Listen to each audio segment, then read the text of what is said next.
이제 오늘서부터 우리가 에베소서의 말씀을 우리 살펴보도록 하겠습니다. 그러고 보니까 내 마이크 누가 가지고 간 건가? 지금은 내가 잠깐 쓰고 다시 줄게요. 오케이, 고마워요. 자, 에베소서를 우리가 이제 오늘 1장을 읽는 것이니까 에베소서에 대한 전체적인 거 조금 얘기를 하고 오늘 본문 말씀을 나누도록 하겠습니다. 에베소서는 이제 서신 중에 하나인데 이 에베소서가 이제 보통은 사도 바울이 썼다 이렇게 생각을 합니다. 이제 성서학을 연구하는 사람들은 거기에 이견을 나타내는 사람들도 꽤 있어요. 근데 그냥 보통 교회에서는 우리는 그래 에베소서는 바울의 저작으로 보지. 근데 저게 이제 바울의 서신 중에도 이제 여러 가지 이렇게 분류를 할 때 바울이 아마 감옥에 갇혀 있을 때 쓴 것 같아. 그 옥중 서신이다 그렇게 이야기하는 그 네 개의 서신 가운데 하나가 이게 에베소서라 그렇게 볼 수 있습니다. 그런데 이제 그 다른 바울의 서신하고 이 에베소서가 뭐 대동소이한 것도 있지만 조금 다르게 느껴지는 그런 내용도 있다. 그렇게 이제 전문가들은 이제 보는데 뭐 우리가 볼 때에는 뭐 그거 뭐 그렇게 우리가 구분을 잘 할 수 있어요. 근데 이제 이 에베소서는 에베소 지역에 있는 교회들에게 보낸 편지다 이렇게 보는데 그 에베소라고 하는 도시가 물론 이제 로마 제국 하에 있는 여러 수많은 도시들 다 우리가 성경에 신약에 나타나는 그 동네 도시들이 다 로마의 식민지 아닙니까? 로마의 다 속국들이지. 뭐 유대 땅 베들레헴 가나안에 있는 팔레스틴에 있는 유대인들만이 아니라 온 세상이 거의 다 우리처럼 뭐 중국이나 일본이나 한국처럼 이렇게 아주 그 아시아에 뚝 떨어져 있는 나라가 아니면 다 로마의 지배하에 들어가 있을 테니까 다 식민지인데도 이 에베소는 식민지 가운데도 상당히 번성하고 큰 도시였다. 그러니까는 로마라고 하는 도시의 축소판처럼 로마를 그대로 본떠서 축소판처럼 느낄 수 있을 만큼 이 에베소 자체가 어쨌든 입지적인 조건이나 이런 게 해서 도시다 이거죠. 저런 뭐 베들레헴이나 예루살렘처럼 이게 시골 구석에 있는 그게 아니고 아주 로마 거기 버금가는 이런 도시들 몇몇 거점 도시들 가운데 에베소도 그런 도시다. 그리고 이제 교회의 역사로 볼 때 이제 우리가 교회가 제일 처음에 교회가 어디서 시작되죠? 제일 첫 번 교회는 인천중앙교회인가? 예? 어디 교회일 것 같아요? 우리가 지난 주일날 얘기했잖아요. 오순절에 교회가 생기는데 그게 어디 있는 교회입니까? 로마에 있어요? 미국에 있는 거예요? 어디? 예루살렘 교회잖아요. 그러니까 우리가 마가의 다락방 오순절날 성령 강림을 통해서 교회가 시작했다 그러고 그 시작한 교회가 그 교회가 우리처럼 이름을 붙인다 그러면 인천중앙교회도 아니고 무슨 서울중앙교회도 아니고 그게 이제 예루살렘 교회라고 우리가 통칭 얘기하는 예루살렘 교회입니다. 이 예루살렘 교회가 모든 교회의 모교회입니다. 이게 어머니 교회야. 우리 한국의 모교회 그러면 교파에 상관없이 뭐 그런 거 이제 뭐 천주교는 우리가 좀 따로 보니까 그러더라도 이 개신교 기독교회에서 모교회 그러면 나는 성결교회야 나는 침례교회니까 그 교회는 우리 모교회가 될 수 없어 이렇게 할 수도 있지만 우리 한국 교회 한국 교회사에서 볼 때에는 특별히 한국의 개신교회의 기독교회에서 볼 때 한국의 교회의 시작이 어디서 됐을까? 모교회가 어딜까? 이러면은 어느 교회를 꼽을 것 같아요? 영락교회는 아니야. 이름도 못 들여놔. 왜? 그럼 영락교회는 역사가 짧아요. 그거는 여기 지금 이남에 와서 시작된 건데. 그러니까 모교회 그러면 교파에 상관없이 정동교회와 세문안교회를 찾아. 물론 이제 더 교회사를 더 공부하면 저 황해도 소래라는 곳에서 거기 교회가 장로교회가 시작된 교회도 있어요. 근데 그 이제 뿌리는 오래되기는 그렇지만 교회사에 영향을 미치는 데에는 그렇지 못해. 장로교회의 뿌리는 영락교회가 아닙니다. 그리고 지금은 영락교회도 이제 많이 이렇게 돼서 지금은 더 많잖아. 뭐 강남에 있는 대표적인 교회들이 있는데 그건 이제 교회의 크기, 지금 활동하는 범위 이런 걸로 볼 땐 그렇지만 뿌리로 볼 때는 그 우리 한국 교회는 이 두 교회를 뽑아요. 왜? 이게 처음 선교사들이 들어와서 시작한 거거든. 근데 이제 우리는 이 정동교회다 그러면 기분 나빠하는 사람들이 있어. 누군지 알아요? 그 사람들이 인천에 있어. 내리교회예요. 내리교회라고. 왜냐하면 아펜젤라가 들어와서 인천에 첫 발을 디뎠잖아. 제물포에. 그래서 첫 발을 디뎠을 때 정동교회를 세웠겠어요? 내리교회를 세웠겠어? 내리교회면 내리가 먼저야. 그런데 내리교회가 그렇게 이제 아펜젤라가 잠깐 있었지만 아펜젤라가 거기는 그냥 지나가는 이게 정류장처럼 됐고 어디로 올라가냐? 서울로 간다고. 그래서 서울의 정동교회로 간 거예요. 그래서 이 두 교회가 이거 가지고 싸워. 마치 에서와 야곱처럼. 아버지는 똑같은데 누구야? 하나님. 이건 너무 거룩하고. 에서와 야곱의 아버지가 누구예요? 이삭이잖아요. 그 이삭에게서 있는데 네가 형이냐 내가 형이냐 이러는 것처럼. 그래서 내리교회 교회의 역사를 읽어보면 내리교회가 먼저라는 거예요. 정동교회의 역사를 읽으면 정동교회가 이거라는 거예요. 그런데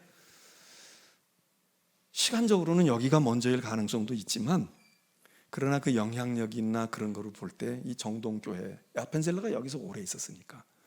그래서 이 정동교회. 그리고는 언더우드 선교사가 같이 왔잖아요. 아펜젤라하고. 그 뿌리가 시작된 것이 세문안교회. 그래서 이게 서울의 쌍벽을 이루는 교회입니다. 그 우리 한국교회 모교회는 이렇게 꼽아. 교파가 어떻게 되는 거예요? 다른 교파들은 나중에 들어오니까.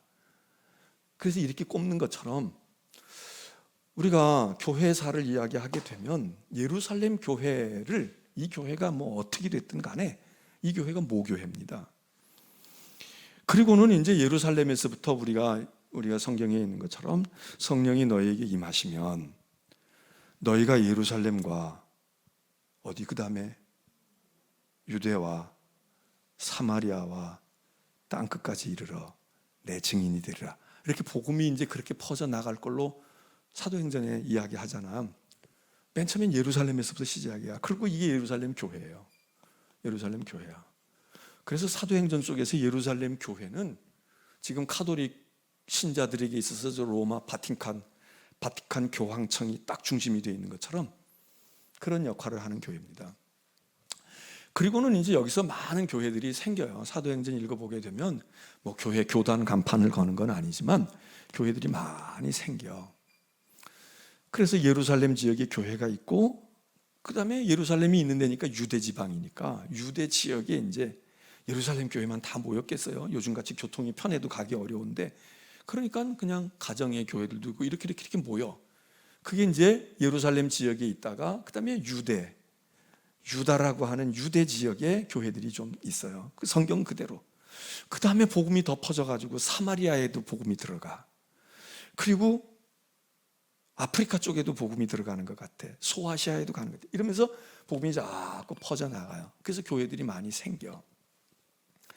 근데 교회들이 여러 개 생겼지만 이 교회들 가운데 그래도 그 교회들 가운데 구심점이 되는 교회가 있을 거 아니에요. 자, 아까 얘기할 때 세문안교회 이렇게 얘기했지만 어떤 분들은 영락교회가 중심인데 이것도 맞아요. 왜?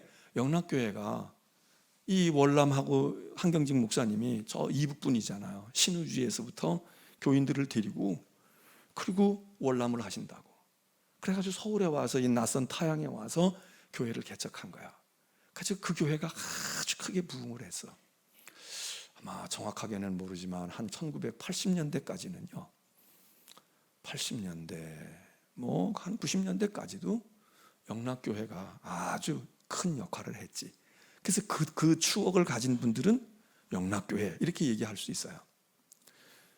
마찬가지로 예루살렘 교회가 이게 모교회였지만 교회 역사에서 이 예루살렘 교회 못지않게 거점 교회가 되면서 교회를 한 단계 더 선교를 넓혀가는 데 역할을 한 교회가 어딜까? 성경에 먼저는 예루살렘, 그 다음엔 어디 이루고 정해준 건 아니지만 많은 사람들이 이렇게 읽으면서 추측해보건데 그 다음에 교회가 아주 큰 역할을 하는 교회를 안디옥 교회라고 생각을 해요.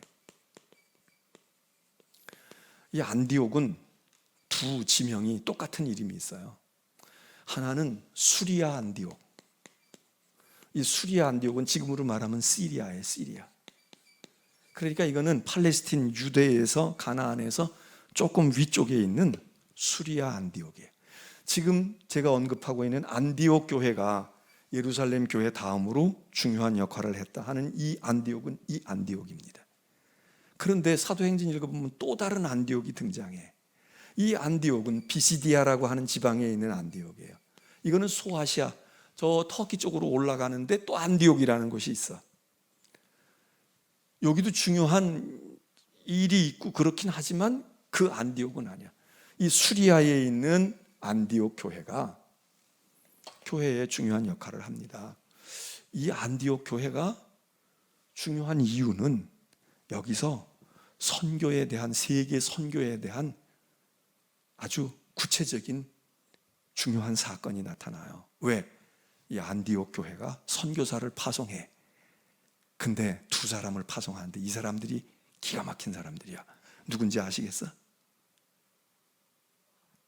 바나바하고 그 다음에 바울이에요. 바나바와 바울을 파송해. 바나바와 바울은요 예루살렘 교회 파송을 받지 않았어요. 사실은 여기 파송을 받아야 되잖아. 이게 모교회니까. 여기 지금 베드로도 있고 야고보, 요한 다 있잖아. 생각해보면 여기 기라성 같은 사도들이 다 있고 예수님의 육신의 동생 유다도 있고 여기 핵심 멤버들이 다 있는데, 그런데 정작 베드로와 쌍벽을 이루는 바나바와 바울을 파송하는 건 안디옥 교회입니다. 그리고 이 안디옥 교회에서 비로소, 여기는 교회가 시작된 교회지만 여기 이 안디옥 교회 교인들을 일컬어서 뭐라고 말했느냐, 비로소 이 사람들을 일컬어서 그리스도인, 크리스찬이라는 이름이 여기서 생겨요. 그러니까 우리가 오늘 그리스도인이야, 난 기독교인이야, 난 크리스찬이야, 이런 이름이 예루살렘 교회 교인들 때문에 생기질 않았어요. 이 안디옥 교회 교인들이 이 사람들을 부를 때 저 사람들 그리스도인이네 이랬다는 거예요. 그리고 바나바와 바울을 파송합니다. 그래서 이 바나바와 바울이 대부흥을 이루고 선교를 이루잖아요. 그래서 안디옥 교회는 선교하는 교회의 아주 태두가 됩니다. 물론 예루살렘도 그거 했지만 비교가 안 돼요. 제가 이렇게 장황하게 지금 얘기하는 건 예루살렘 교회, 왜 안디옥 교회, 왜 예루살렘 교회를 얘기하냐 여러분이 그러실지 모르지만 제가 사실 이 얘기하려고 한 거예요. 그 다음에 안디옥 교회가 선교를 하고 바나바, 바울을 파송하고 그래서 막 1차 전도여행, 2차 전도여행 해가지고 막 소아시아 일대에 다니면서 그야말로 복음을 세계에다가 전하는 일을 했잖아요. 그래서 교회들이 많이 생겼다고. 물론 바나바와 바울이 다 세운 건 아니지만 그냥 이름 없는 교인들이 가가지고 또 교회 세우고 또 전도하고, 이래서 세계에 적어도 지중해 연안 쪽으로 많은 교회들이 생깁니다. 그런데 이렇게 생기면서 물론 이 예루살렘 교회 때도 그랬고 여기 때도 그랬지만 교회가 자꾸 생기면서 무슨 일이 생깁니까? 교회가 박해를 받아요. 이때에도 박해가 있고 이때에도 박해가 있었지만 이때는 한두 교회에는 가지가지 뭐 그런 거 있으나 마나 이럴 수 있잖아요. 근데 여기도 생기고 저기도 생기고 뭐가 사고 숫자도 많아지고 예수쟁이들이 많아져. 그러면 사회가 경계를 하잖아요. 야, 이건 뭐야? 이거 이러다가 어떻게 되는 거 아니야? 그래서 박해가 조직적으로 일어나게 되고 더 심한 박해가 생기게 돼요. 이제 이게 여기서부터 여기까지 오는 동안에 한 300여 년의 세월이 흘러. 그렇지만 그 전에 벌써 한 100년쯤 되었을 때, 이 성경이 쓰여지고 있는 100여 년쯤 되었을 때에도 박해가 무섭게 일어납니다. 아직 교회는 제대로 아시아에도 오지도 못하고 북아메리카에 간 것도 아니고, 그런데 그렇다고 이제 영국까지 간 것도 아닌데 벌써 많은 박해가 들어와. 그게 예수님이 세상을 떠나시고, 예수님이 뭐 한 30여 년쯤 됐을 때 세상 떠나시는데, 그 후에 한 두 세대 채 지나지 않아서, 뭐 두 세대까지 갈 것도 없어, 한 세대 30여 년쯤 지났을 때, 주후 60년쯤 되었을 때 로마 제국에서 시저들이 말이에요, 황제들이 막 교회를 박해해. 유명한 네로의 박해를 비롯해가지고 많은 박해를 받습니다. 그때 막 사도들이 다 죽잖아요. 막 다 순교한단 말이에요. 그렇게 되어지는 때에, 요때는 선교를 막 나가던 구심점이 됐다면, 이 박해를 받는 교회의 구심점 역할을 어디가 했을까? 물론 모든 교회가 다 구심점 역할을 했지만, 이 박해받는 교회 가운데서 교회의 보루처럼 있으면서 그래도 든든한 역할을 해준 교회가 어디냐? 그게 에베소 교회입니다. 이게 에베소 교회야. 제가 그 얘기를 하려고 한 거야. 사실 이 얘기를 하는 건 그냥 여러분들에게 지금 이제 큰 숲을 보여야 되니까 이 큰 그림을 보이는 거죠. 이건 성경 이야기일 수도 있지만 교회사 이야기일 수도 있어요. 근데 성경에 근거한 얘기지. 뭐 주 한 100년까지는 우리 신약 성경에서도 얼마든지 근거를 볼 수 있고, 그 다음에 이제 200년, 300년 넘어가면 성경에는 없는 얘기니까 이제 그건 순수히 교회사를 통해서, 자료를 통해서 봐야 되지만, 그래서 자, 예루살렘 교회, 여기는 예수님의 12사도들이 여긴 중심이 되고, 예수님의 육신의 동생인 야고보, 뭐 이런 기라성 같은 분들이 있죠. 안디옥 교회는 물론 바울과 바나바가 파송을 받아 나가기는 했지만 그 근거지가 어디냐? 안디옥 교회였다고. 그러니까 여기는 선교에 막 열정을 가지고 말해요. 그냥 막 이러고 있는 교회. 여기는 교회가 웬만큼 되어졌는데 이제 막 교회들이 막 핍박을 받으면서 고난을 당하고 어려움을 당하는데, 이때에 있었던 지도자가 예수님의 제자 가운데서 제일로 젊었던 사람 누구겠어요? 요한입니다. 요한. 권사님하고 나하고 짠나 오늘. 진짜 권사님, 우리 안 권사님은 안 늙으실 줄 알았는데 요즘에 보니까 그래도 7학년 같이 보여. 그냥 여행 선교적인 뭐 순례, 성지 순례나 이런 거 가도 뭐 우리 안 권사님은 지치는 법이 없어. 그냥 아주 현지화를 금방금방 적응하는 분인데, 요 다음에 갈 때 권사님 가실 수 있겠지. 자, 뭐 언제 갈는지는 모르지만 뭐 요즘에 뭐 꼴뚜기가 뛰면 망둥이도 뛴다고, 뭐 요즘에 여행 얘기하니까 어떤 분들이 저보고 그러더라고. 목사님 안 가요? 언제 안 가요? 목사님 은퇴하기 전에 한번 가야 되잖아요. 뭐 이러고 그래서 난 몰라. 그냥 새 목사님하고 가. 나는 힘도 없어. 그리고 그렇게 했는데 뭐 또 그런 얘기하는 분들이 있나 봐요. 이제 우리 예배당도 짓고 봉헌은 못했지만 좀 가야 되잖아. 그때 또 젊은 여성교회들도 또 몇 사람 그러더라고. 목사님 그전에는 다 우리 어머니들 말이죠, 이거 언니들 이런 분들 가셨는데 이제 우리도 이제 조금 컸는데 이제는 좀 가도 되는데, 또 뭐 이런 분들이 또 있어? 그 듣고 보니까 또 그렇게 하겠다. 애들이 이제 뭐 고등학교 되고 대학 되고 이러고 했으니까 그래, 그럴 수도 있겠다. 그럼 그런 생각이 들어요. 나 뭐 얘기하다가 이 얘기가 나왔지? 요한, 제일 젊은. 그래, 제일 젊은 요한이 말해요. 형들 사도들이 다 죽고 이러는데 요한이 끝까지. 요한은 장수한 사람입니다. 요한은 예수님 제자 가운데 제일 오래 살기도 했고, 제일 젊은 사람이 제일 오래 살았으니까 이 사람이 교회의 역사를 많이 알잖아요. 이 요한이, 이 에베소 교회는 사도 바울하고도 관계가 있지만, 지금 여기 사도 바울이 편지 보냈다고 우리가 생각을 하잖아. 그리고 이 에베소 교회는 바울이 제일 오래 이 바쁘고 이 갈 길이 많고 돌봐야 될 교회가 많은 이 사도 바울이요, 진득하게 앉아서 목회할 수가 없어. 그런데 바울이 제일 오래 있었던 교회가 어디냐? 여기입니다.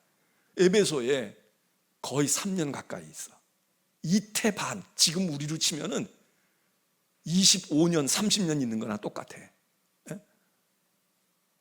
25년, 30년 있는 거나 똑같아. 제가 지난 주일날로 25년이 시작이 됐어 이제. 제가 98년도 6월 첫 주일날 우리 교회에서 첫 번 설교를 했어요. 그 이제 25년 차가 시작이 된 거야. 25번째 나의 태를 그리는구나. 얼마나 길어요. 25년 지겹잖아요, 여러분. 네? 권사님이나 그렇지 지겹다고. 제가 얼마 전에 어떤 목사에게 말이죠. 나 우리 교회 온 지 24년 넘었네 그랬더니, 목사님 너무 오래 있었어요 이러는 거야. 그래서 나도 알아.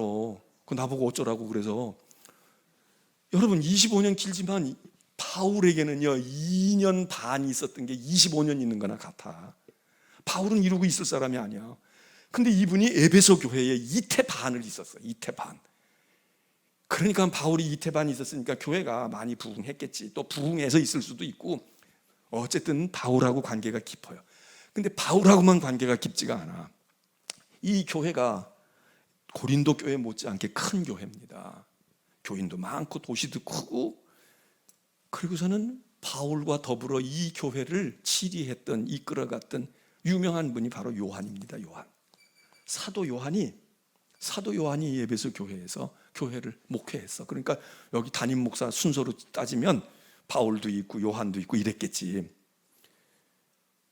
그런데 이 요한이 말이죠, 마지막까지 다른 사도들 다 나이도 조금 더 먹었지만, 먹어야 얼마나 더 먹겠어요. 몇 살 차이겠지. 그런데 다 순교당하고 죽는데 요한은 아주 장수했다는 거야. 오래까지 가는데 그 있으면서 요한이 이 에베소 교회를 딱 붙들고 있었던 것 같아. 그러면서 박해받는 그 시절에, 교회가 막 어려움을 당하고 막 그러는 시절에 에베소 교회가 어머니 역할을 합니다. 어머니 역할을 해. 이게 중요한 겁니다. 이게 중요한 거야. 교회는 다 똑같아요. 똑같지만 영원히 어머니가 될 수는 없지만 10년이든 20년이든 30년이든 어머니 역할을 하는 교회가 있어요. 교회가 있다고. 한국 교회의 어머니 역할을 하는 교회가 있고, 세계 교회의 어머니 역할을 하는 교회가 있고, 인천의 어머니 역할을 하는 교회가 있고, 우리로 치면 지방의 어머니 역할을 하는 교회가 있어. 근데 에베소 교회가 박해 시절에, 박해 때에 교회들을 지키고 나가는 90점 역할을 한 것 같아. 에베소 교회가 큰 교회입니다.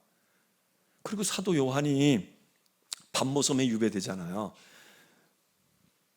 금방 순교시키지는 않지만 요한도 잡혀가지고 박해받아가지고 저기 밤모섬이라는 외딴 섬에다가 귀양살이 보내잖아요. 넌 거기 가서 나오지도 마. 그래서 거기서 요한이 어떻게 했다고? 밤모섬에 있을 동안에 무슨 일이 생깁니까? 요한계시록 계시를 보는 거야. 마지막 때에 하나님이 어떻게 행하신지 계시록을 거기서 밤모섬에서 그 바닷가에서 바닷소리가 철썩철썩 파도소리가 들리는 그곳에서 요한이 하나님의 계시를 보야 돼요. 그게 요한계시록이라는 거 아니에요. 그래서 밤모섬에서 나와요. 거기서 죽지 않았다고. 나와서 그가 더 있으면서 교회들을, 박해받는 교회들을 이끌어가는 역할을 하는데, 그 근거지가 에베소였을 가능성이 많다는 게 실제로 에베소에 있었고, 바로 이런 에베소 교회를 향해서 보낸 편지가 에베소서입니다. 이런 에베소 교회, 물론 이게 지금 그 후에 된 일도 있고 그 전에 된 일도 있지만, 어쨌든 그 에베소 교회는 이런 뿌리와 역사를 가지고 있는, 그래서 교회사 속에서 아주 중요한 교회의 핵심적인 역할을 하는 그런 교회라고 볼 수가 있습니다. 그래서 여기 지금 이 어려운 그 박해 가운데 있는 그 에베소 교회가 에베소 하나만 딱 있는 교회보다도 에베소가 도시가 크고 그러니까 그 언저리에 있는 교회들에게 회람, 돌아가는 공동 서신으로 보내서 여기도 읽어봐. 너네 읽었으면 저기다 보내줘봐. 저기다가 해줘. 그래서 그 사람들이 이 에베소서를 읽으면서 믿음을 잘 지켜갈 수 있었던 그런 편지가 이 에베소서다. 그래서 에베소서는 뭐 다 여기도 성령의 이야기도 있고 다 있는데, 많은 사람들은 에베소서에서는 교회론을 우리가 배울 수 있다. 교회가 무엇인가에 대해서, 이 6장밖에 되지 않는 짧은 편지지만, 그래서 에베소서는 교회. 그래서 만일에 여러분들이 교회가 뭐야? 그럴 때 뭐 인터넷 찾을 수도 있고 뭐 검색해서 그럴 수 있지만, 성경에서 교회를 많이, 물론 교회를 얘기하는데 곳곳에 있죠. 마태복음 같은 데서 내가 내 교회를 세우리니 뭐 이렇게 말씀하시는 것도 있고, 뭐 사도 목회서신에 보게 되면 말이지, 교회는 진리의 기둥과 터다 이렇게 얘기하는 곳이 있을 수도 있는데, 교회가, 그리스도의 교회가 무엇인가를 말해주는 성경을 어디에 이 교회에 대해서 많은 것을 우리가 얻을 수 있을까? 그런다면 우리는 주저없이 에베소서를 찾는 겁니다. 에베소서 속에서 교회에 대한 이야기가 많이 있어. 또 하나는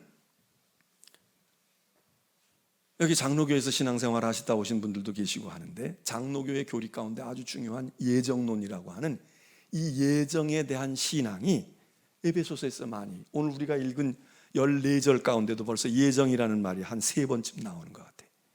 그래서 예정론의 근거가 되어지는 성경으로 에베소서를 또 많이 생각해요. 그러니까 여러분들이 이제 이렇게 생각할 수 있어요. 난 감리교회를 다닌다, 장로교회를 다닌다. 요즘엔 이제 교인들이 뭐 그런 거 별로 그렇게 나는 장로교인이니까 장로교 이렇게 생각은 안 하지만, 장로교가 가지고 있는 신앙, 감리교가 가지고 있는 신앙, 또 성결교가 가지고 있는 신앙, 순복음교회가 가지고 있는 신앙을 사실은 잘 모르고 다녀요. 우리가 잘 모르고 다닌다고. 근데 그걸 잘 알아야 돼요. 왜냐하면 뭐가 맞고 뭐는 틀리고 이런 게 아니라 다 그 교단에 따라서 가지고 있는 신앙의 좋은 장점들이 있어, 특색들이 있다고. 그걸 알아야 되거든. 예? 그걸 알아야 돼. 근데 대개는 감리교가 뭔지 장로교가 뭔지보다는 감리교, 장로교, 순복음을 어떻게 이해하느냐, 자기가 다닌 그 특정한 A교회, 이 교회를 그냥 내가 A라는 장로교회를 다녔어. 그러면 이 교회가 장로교회인 줄 아는 거예요. 장로교회는 다 이런 줄 아는 거야. 이거 안 해요. 그거는 얘기 들어보면 그거는 장로교회이기 때문에 그런 게 아니라 그냥 그 교회, 그 목사, 그 교회가 그런 걸 강조하고 그런 분위기를 가지고 있었던 건데, 그걸 장로교회인데 감리교회니까 달라요 이렇게 얘기한다? 여러분, 그건 아니야. 그건 그냥 그 교회가 가지고 있었던 그거를, 내가 장로교회 다녔으니까 이건 장로교회, 그리고 내가 감리교회 다녔으니까 인천중앙교회, 그러면 인천중앙교회가 같은 감리교 안에서도 달라요. 그건 우리가 가지고, 벌써 여러분이 싫든 좋든 저하고 한 20몇 년을 있었기 때문에 우리 교회는 감리교 중에도 저 김아무개 목사의 설교 스타일과 저 신앙의 스타일을 여러분이 받아가기 싫어도 그게 받아가시는 거야. 그게 닮기 싫어도 닮아간다고.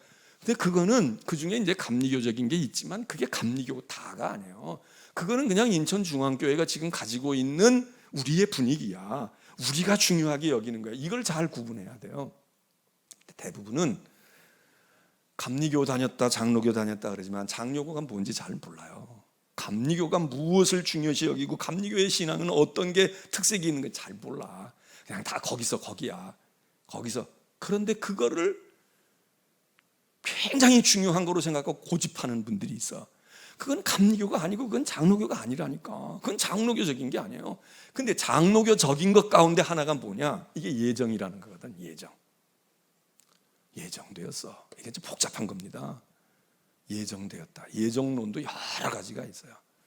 그냥 단순히 예정은 미리 다 뭐가 정해졌다는 게, 이건 그냥 글자풀이 하는 정도지 그걸 가지고 예정론을 안다 이럴 수가 없어. 근데 예정론이 또 어떤 사람은 그래. 예정론은 아니야. 틀리는 거야. 그건 예정론은, 그럼 예정했다 그러면 뭐야? 우리는 아무것도 이렇게 그냥 단순하게 할 일이 아니에요. 이게 그렇게 단순할 것 같으면 무슨 신학이 필요하고 신학교가 뭐 필요하고 오랜 동안 뭘 갑론을박해요. 이거 복잡한 일인데 예정론이 가지고 있는 신앙의 장점이 있어요. 그걸 우리가 간직하면 되는 거야. 근데 예정론이 가지고 있는 또 단점이 있어. 근데 성경에는 예정론만 있느냐? 예정론만 있지 않아. 딴 것도 있다고. 그러니까 어떤 사람은 이쪽 거를 붙들고 난 예정론보다는 이게 더 그건데, 그러면 그게 감리교도 될 수 있고 그게 침례교도 될 수 있고 순복음도 될 수 있는 거예요. 그래서 우리가 신앙생활을 할 때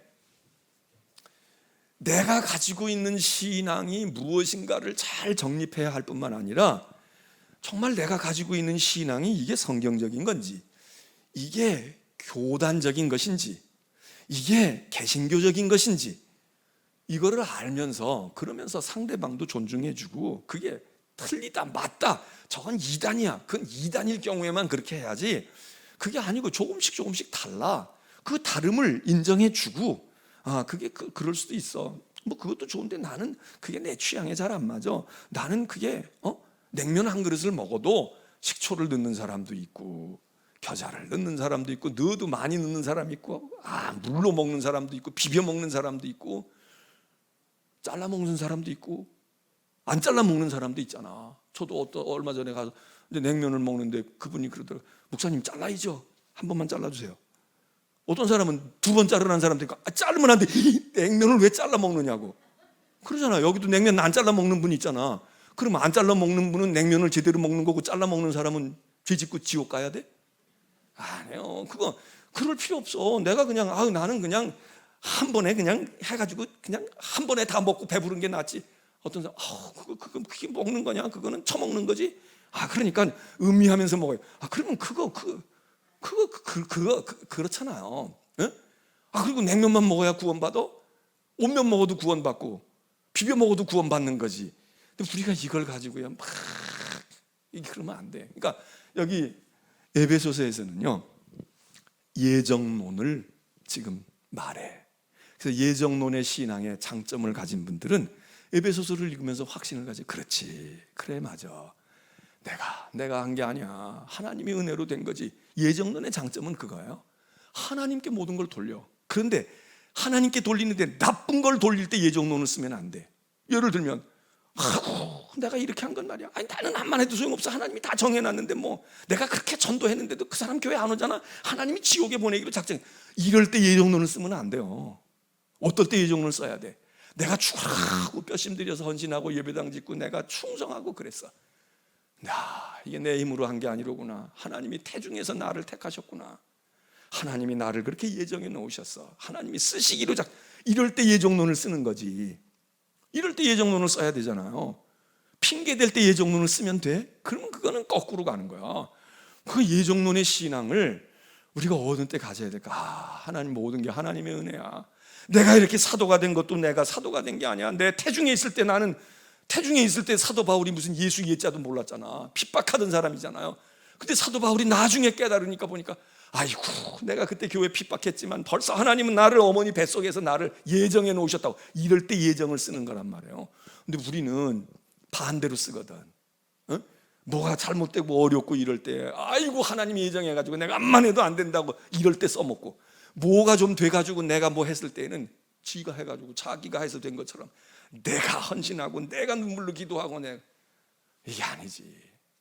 교회 부흥회도 목사들도 자기가 기도하고 눈물로 한 것 같아. 또 그런 것도 있어. 그래도 이게 아니고 하나님께서 이렇게 영광을 받으시려고 했구나. 이래야 되는데. 그래서 교회론, 그다음에 예정에 대한 거, 이게 에베소서가 가지고 있는 아주 핵심의 교리이면서 가르침 가운데 하나다. 그리고 내용을 이야기해야 되는데, 오늘 김미수 권사님이 또 전도대를 나가야 되니까 여기서 마치고 제가 30분도 더 할 건데 제가 일찍 마치는 거예요. 그러니까 여러분들이 20분만 전도하고 가죠. 김미수 권사님 따라서. 그래서 오늘 한번 그랬구나. 여기서 이렇게 하는 거 이렇게 하는구나. 그렇게 하시면 좋겠어. 자, 에베소서는 교회론의 교회가 무엇인지를 말한다. 하나님의 은혜에 대한 예정에 대해서 이야기한다. 에베소라고 하는 교회는 교회의 한때에 교회 리더 역할을 했던 아주 중요한 역할을 한 교회다. 그 교회는 사도 바울이 2년 반 눈물로 기도하고 눈물로 목회했던 교회다. 20몇 년 한 거나 똑같아. 그리고 그 교회는 사도 요한이 예수님의 제일 막내둥이 제자가 오래 살면서 그 박해의 교인들이 막 배도하고 교회를 떠나고 그리고 견뎌내지 못할 때 그 교회를 붙들고 모든 교회들의 구심점을 역할을 했던, 한때에 정말 귀하게 쓰임을 받았던 교회다. 자, 이게 전체 그림이에요. 큰 그림이야. 그 다음에 이제 이 교회에다가 바울이 어떻게 무엇을 편지를 보내고 신앙으로 말했는가, 이 다음 시간부터 우리가 살피도록 하겠습니다. 자, 이제 우리 한번 기도하고 말씀을 생각하고 기도하고, 전도하러 가실 분들은 그래도 10분은 하고, 전도하러 나갈 때 기도하고 나가야지 그냥 나간다고 돼? 아니잖아요. 그러니까 10분은 기도하고 가시고, 지금 35분이니까 45분. 그때 저기 방송실에서 45분 땡 쳐주세요. 10분 동안에 일어나는 분은 전도하러 가는 분이야. 전도 안 하거나 못 하러 가는 분은 그때 일어나서 가면 안 돼요. 제가 보통 한 50분까지 하잖아. 그러니까 조금 더 기도하고, 거기서 한 5분 내지 10분 좀 더 기도하고 또 그 다음에 더 하는 건 자유고 그렇게 하고 가겠습니다. 헷갈리지 마세요. 전도하는 분은 저기서 종 쳐줘요. 박 전도사님. 종소리 나면 이건 전도하러 가는 사람들 거다. 그 다음에 그 다음번에는 이제 기도할 만큼 하고 가는데 그래. 자,